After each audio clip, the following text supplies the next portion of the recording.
Bulletin మొదటిగా breaking news తెలుస్తుంది. మాజీ మంత్రి పెద్దిరెడ్డి రామచంద్రారెడ్డికి షాక్ తగిలింది. మున్సిపల్ నిధులతో పబ్లిక్ రోడ్డుకు పెట్టిన గేట్లు తెరుచుకున్నాయి.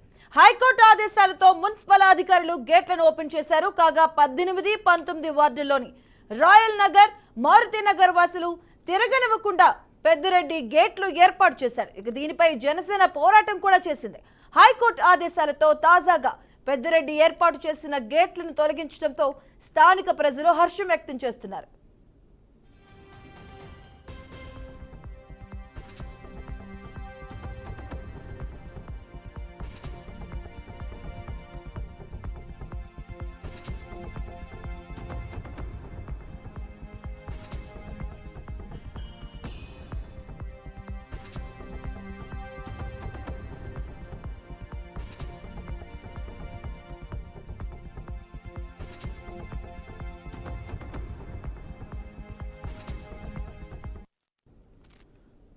మాజీ మంత్రి పెద్దిరెడ్డి రామచంద్రారెడ్డికి షాక్ తగిలింది. మున్సిపల్ నిధులతో పబ్లిక్ రోడ్డుకు పెట్టిన గేట్లు తెరుచుకున్నాయి. హైకోర్టు ఆదేశాలతో మున్సిపల్ అధికారులు గేట్లను ఓపెన్ చేశారు.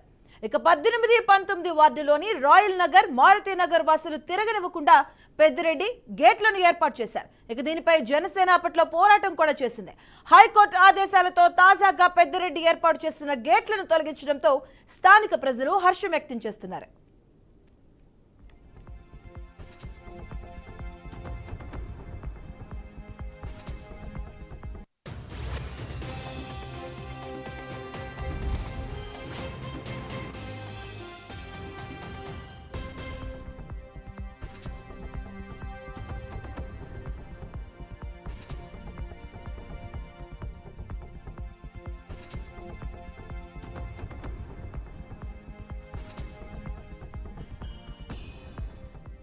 మాజీ మంత్రి పెద్దిరెడ్డి రామచంద్రారెడ్డికి షాక్ తగిలింది. అప్పట్లో వార్డు 18, 19లో మున్సిపల్ నిధులతో పబ్లిక్ రోడ్డుకు అడ్డంగా నిర్మించిన గేట్లను ఈరోజైతే ఓపెన్ చేయడం జరిగింది. దానికి సంబంధించిన పూర్తి అప్డేట్స్ మా కరెస్పాండెంట్ గోపి అందిస్తారు. గోపి, మధు, తిరుపతిలో పెద్దిరెడ్డి రామచంద్రారెడ్డి మాజీ మంత్రివర్యులు గతంలో అంటే మున్సిపల్ కి సంబంధించిన నిధులతో ఒక రోడ్డును ఏర్పాటు చేసుకుని దానికి తాళాలు వేసి గేట్లు భారీగా ఏర్పాటు చేసుకున్నట్టు కూడా అధికారులు గుర్తించడం జరిగింది. అయితే ప్రభుత్వం మారిన తర్వాత ఒక్కసారిగా దానిపైన జనసేన పార్టీకి సంబంధించిన కిరణ్ రాయలు వీళ్ళందరూ కూడా పెద్ద ఎత్తున ఆందోళన చేయడం జరిగింది. గేట్లన్నీ కూడా తొలగించాలి, స్థానిక ప్రజలు తీవ్రంగా ఇబ్బందులు పడుతున్నారంటూ కూడా వాళ్ళందరూ కూడా తీవ్రంగా అంటే ఆందోళన చేస్తున్న నేపథ్యంలో మరోవైపు ఈ విషయానికి సంబంధించి కోర్టు కూడా కొంతమంది వెళ్లడం జరిగింది.